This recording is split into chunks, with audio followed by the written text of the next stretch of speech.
Papalapit na ang Pasko. Paano kaya kami mag-celebrate ng Pasko dito sa Canada? Tara, pag-usapan natin.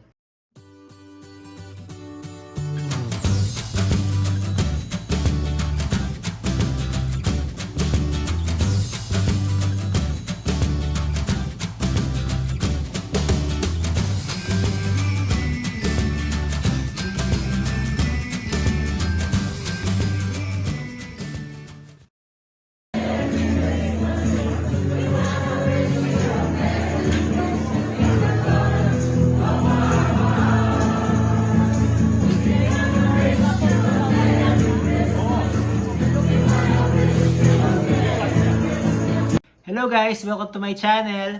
So kagabi nga nagsimula ng simbang gabi dito sa Canada. So nagpunta kami ng mga bata at ni Mrs. sa simbang gabi kagabi. And after ng simbang gabi may konting salo-salo, may konting kainan. And gusto ko lang sabihin sa inyo na talagang malamig na yung simoy ng hangin dito sa Canada. I guess sa Pilipinas malamig na rin yung simoy ng hangin. So papalapit na yung Pasko dito sa Canada at gusto kong pag-usapan natin kung paano ba kami mag-celebrate ng Pasko dito sa Canada. Kasi guys, yung huling Pasko namin sa Pilipinas, at least on my part, ang huling Pasko ko sa Pilipinas kung naaalala ko is year 2006 pa. So nakapagpasko ako ng, hindi mali, 2005 pa pala. Ito yung sayaw namin na ginawa dati.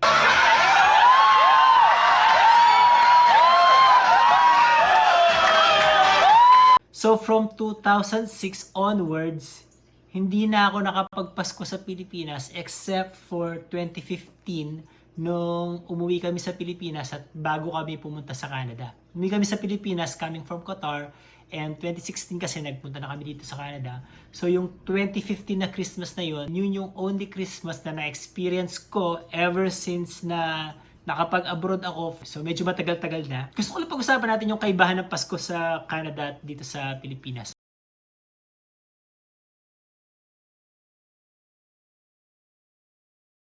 Sa Pilipinas kasi guys, yung Pasko natin dyan nagsisimula ng September, di ba? So pagsampa pa lang ng September 1, pinapatugtog na yung mga Christmas songs sa Pilipinas sa pangunguna ni Mariah Carey at saka ni Jose Marichan, Christmas in the Hearts. Kay Mariah Carey naman yung All I Want for Christmas.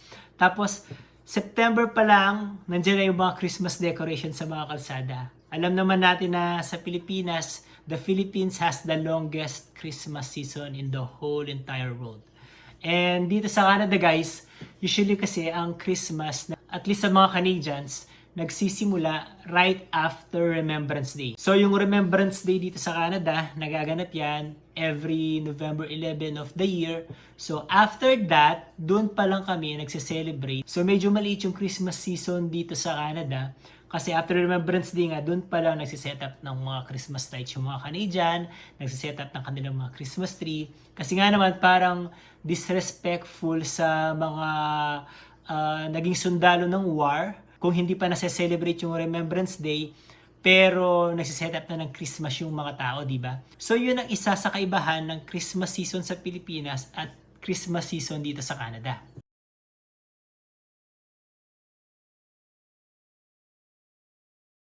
Pagdating sa Christmas decoration guys, masasabi ko na parehas lang din naman. Kasi pag nagpunta kayo sa mga downtown cities like sa Vancouver or dito sa Richmond or sa Surrey, makikita nyo na may mga Christmas decorations na. So magaganda yung mga Christmas decorations dyan. Matitingkad yung mga kulay. Sabi nga sa kanta, kumukuti-kutitap. Tapos yung mga bahay dito sa Canada, may mga Christmas decorations din. May mga Christmas lights sila. Yung mga Pilipino na mga bahay, may mga parol sila, mga lantern. Tapos yung iba naman may mga Santa Claus na mga inflatables.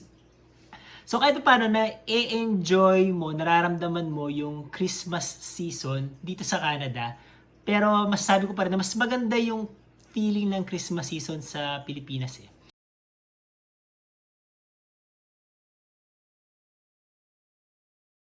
Tapos pagdating naman sa mga Christmas songs, sa Pilipinas, di ba, pagpasok mo sa mga mall, sa mga fast food, nagpapatugtog na sila ng mga Christmas songs. Sa radyo, madalas nagpapatugtog ng mga Christmas songs. Dito may mga malls, may mga ilang mga malls na nagpapatugtog din ng Christmas songs, pero hindi lahat kasi nga uso dito yung tinatawag na inclusivity. So nagiging sensitive sila pagdating sa ibang mga religion na hindi mga Christian. So may ilang mga mall na hindi nagpapatugtog, may mga ilang mall na nagpapatugtog din ng mga Christmas songs. Tapos sa mga radyo, may specific radio station dito, yung 103.5 dito sa Vancouver na all Christmas ang pinapatugtog. Pero sa ibang mga stations, parang napakadalang lang nila magpatugtog ng Christmas songs. Yun lang yung napansin ko. So, pag nagda-drive kami, ang ginagawa ko pag gusto ko ng Christmas songs, lipat lang ako dun sa isang channel, yung 103.5 Move, kasi puro Christmas songs ang pinapatugtog doon. Ngayon, pag gusto ko naman ng mga modern songs, hanap rin ako ng ibang channel. Unlike sa Pilipinas, kahit anong station, sigurado magsisingit at magsisingit sila ng mga Christmas songs dyan.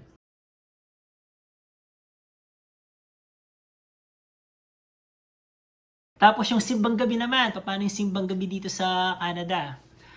Sa Pilipinas, yan, isa yan sa mga nakakamiss na part ng Pasko sa Pilipinas, yung simbang gabi. Kasi aminin natin guys, tayo mga Pilipino, inaabangan natin yung simbang gabi na yan.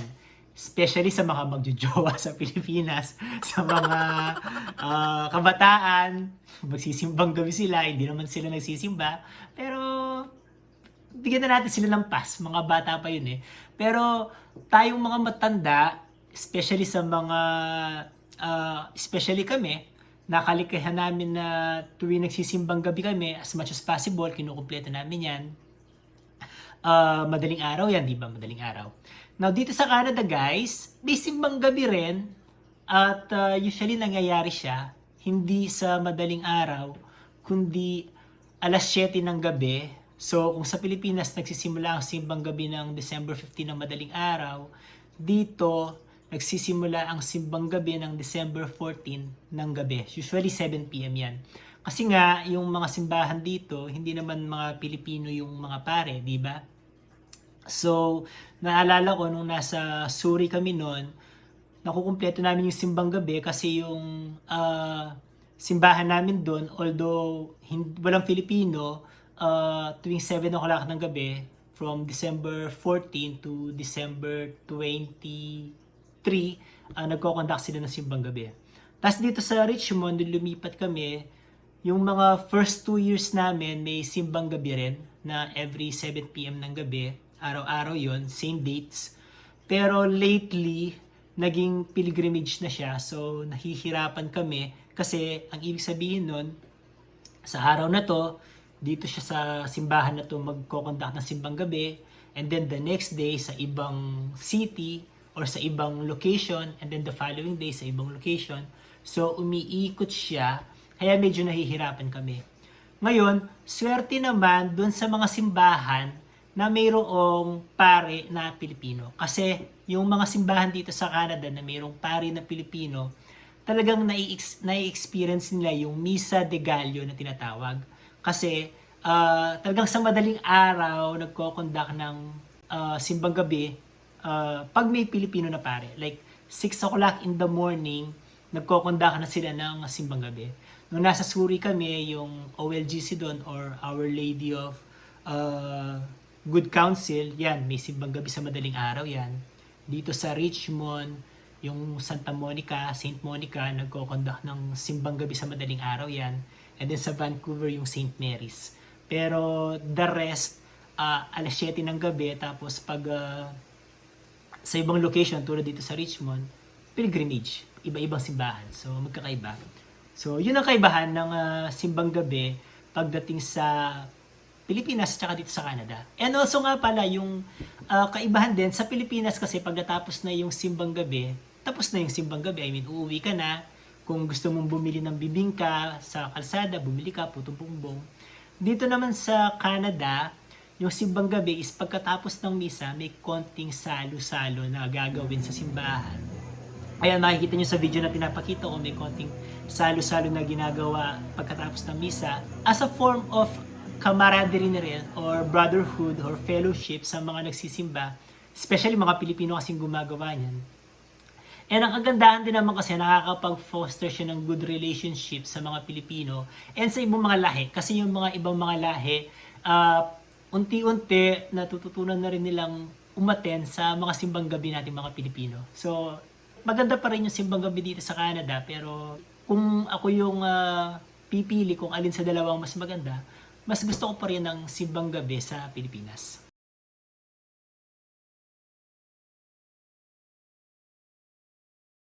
Pagdating naman sa sa Christmas party guys, pagdating sa Christmas party, alam natin sa Pilipinas na yung mga Christmas party sa Pilipinas masasaya, may mga pa-games, may mga pa-premyo, mga pa-giveaways na electric fan, tapos yung grand prize TV, ganon.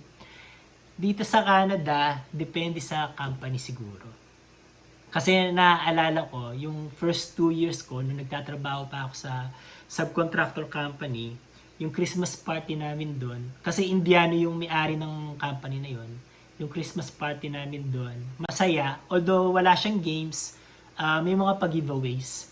Pero this past 5 years, yung company na pinagtatrabahuan ko, yung Christmas party namin is more on, lang talaga, more on kwentuhan lang talaga, dinner party lang, kakain lang kayo, iinom, magkukwentuhan. Pero walang pag-giveaways. So yun lang yung nakaka-miss. Walang pag-games, walang pag-giveaways, walang videoke. So yun lang yung nakaka-miss. Mas masaya pa rin yung Christmas party sa Pilipinas.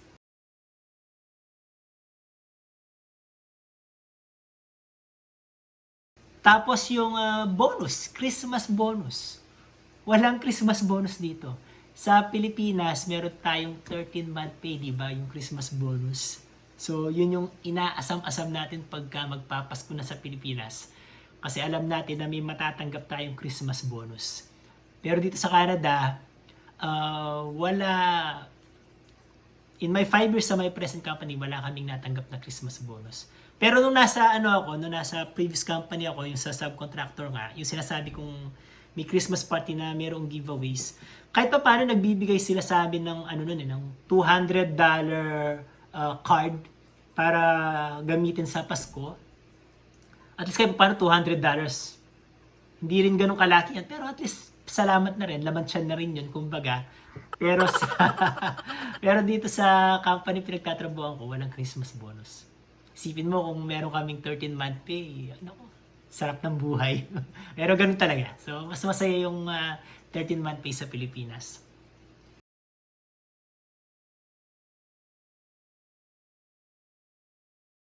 Christmas tradition.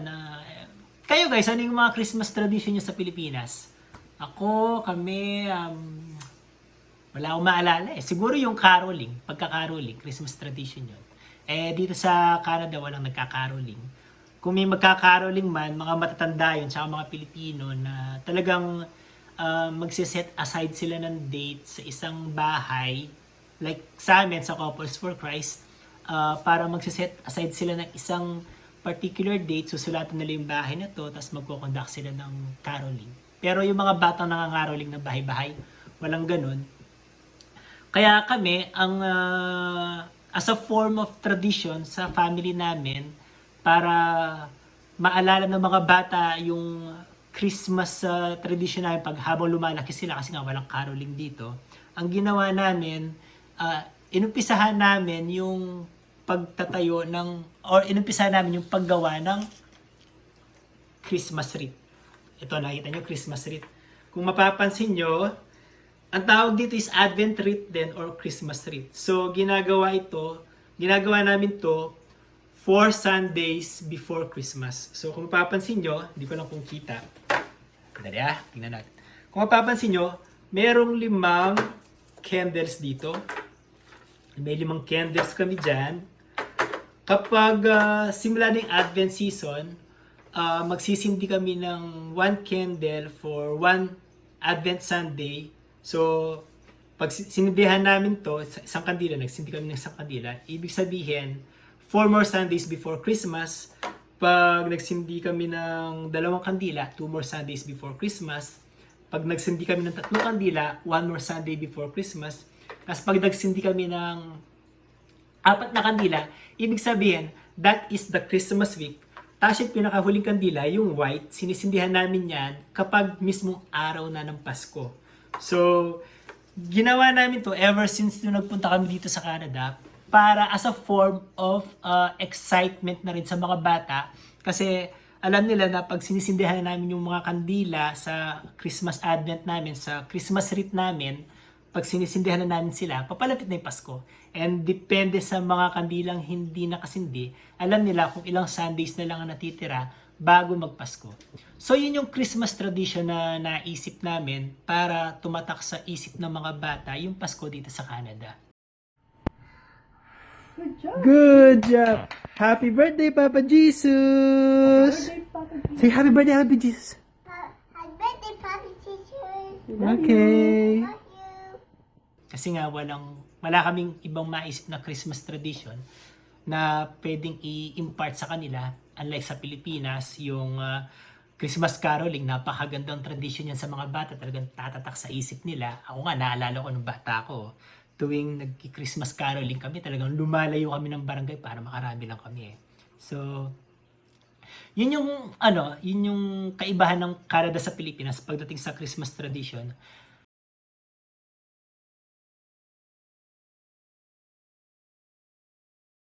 Tapos yung Noche Buena, since sa Pilipinas mas masaya yung Noche Buena kasi maraming mga kamag-anak na nagsasalo-salo pag Noche Buena.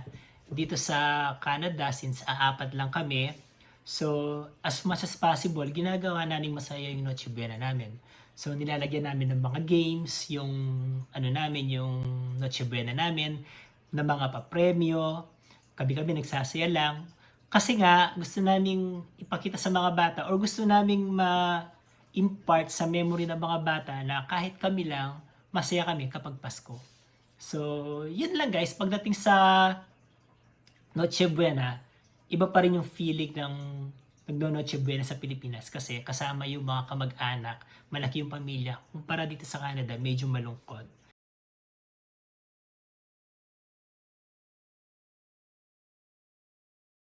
Tapos, sa mismong araw ng Christmas naman, ano yung kaibahan ng Canada at Pilipinas sa mismong araw ng Christmas? Yung aguinaldo.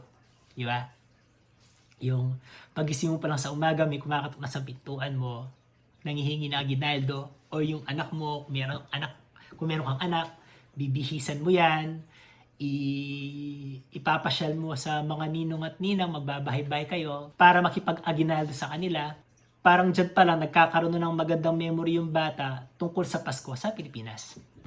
Pero dito, ang Pasko namin kasi guys, since wala namang aguinaldo dito, usually na i-spend namin yung Christmas Day namin by going from one friend's house to another. Kasi bago magpasko, nagbabalot-balot na kami ng mga Christmas gifts na ipapamigay sa mga kaibigan ng mga bata.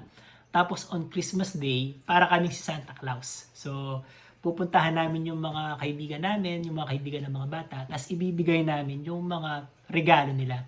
Hindi na kami nakakapag-aguinaldo kasi wala namang aguinaldo rito sa Canada. So, every year ginagawa namin yun. Nagpupunta kami sa mga bahay-bahay, sa mga inaanak sa binyag, sa mga kaibigan ng mga bata, sa mga kaibigan namin, at inaabot namin yung mga Christmas presents nila. So, yun yung kaibahan ng Pasko sa Pilipinas, sa mismong araw ng Pasko sa Pilipinas at mismong araw ng Pasko dito sa Canada.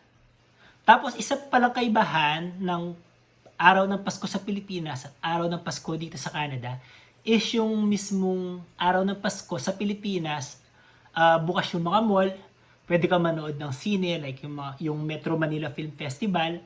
Talagang pag-araw ng Pasko, pagkatapos mamasko ng mga bata, ang puntahan nila mall. Doon nila ini-enjoy yung mga aguinaldo nila. Dito sa Canada, yung araw ng Pasko kasi, sarado yung mga mall.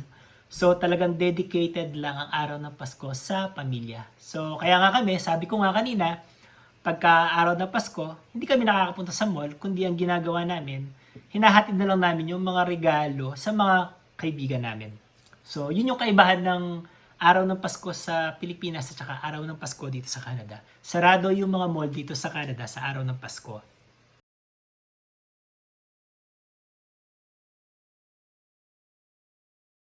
Tapos kapag New Year naman, sa Pilipinas, masaya pag New Year sa Pilipinas, di ba? Maraming paputok, fireworks, sinasalubong yung New Year.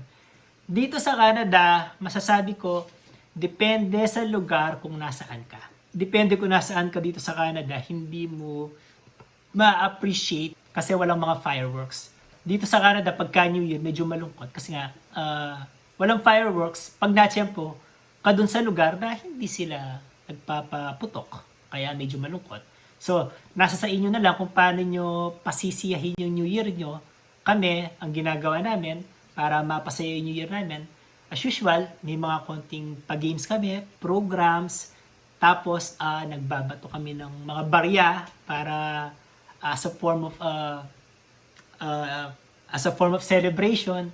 Tapos, ikikiss namin ang isa't isa pagka New Year na. 9, 8, 7, 6, 5, 4, 3, 2, 1. Happy New Year!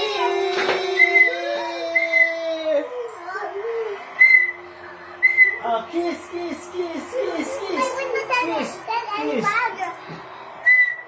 Kiss, kiss.